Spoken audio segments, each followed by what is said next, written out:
தம்பிக்கு சொல்லி தரல. நீ மேல உட்காந்து இருக்க, தம்பி கீழே உட்காந்து இருக்கான். 2 பேரும் கீழே உட்காந்து சொல்லி தரலாம்ல. அவனுக்கு கிளம்பி நான் நன்மை கத்துறேன், அதுக்குதான் நான் மேல உட்காந்து அவனை கீழே உட்கார வச்சேன். எல்லாம் நீ கத்து கொடுத்தா அதுக்கு நீ மேல உட்காந்து இருப்ப, தம்பி கீழே உட்காந்து இருப்பானா? நீ கத்து கொடுத்தாலும் கூட உட்காந்து சொல்லி தரணுமா? ஏன்னா உன் தம்பியே இல்லைனாலும் யாருக்கான சொல்லி தரப்போ கூட உட்காந்தாம சொல்லி தரணும். எனக்கு ஒரு டவுட்மா. என்ன டவுட்டுமா? சொல்லுமா. என் ஃப்ரெண்டு வந்து கேட்டாமா, பணம் முக்கியமா சொந்த பந்தம் முக்கியமா என்று சொன்னாமா. அதுக்கு எனக்கு ஆன்சரே தெரியலமா. நீ சொன்னமா சொந்த முக்கியமா பணம் முக்கியமா? என்னது, பணம் முக்கியமா சொந்த பந்தம் முக்கியமா?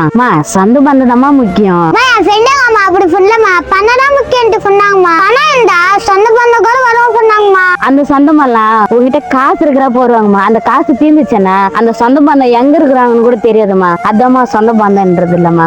நீ கஷ்டத்துல இருந்தாலும் நான் இருக்கிறேன்னு வந்து பேசுறாங்கல்ல, அதுதாம்மா சொந்தம். ஆமாவாம்மா, சரிம்மா.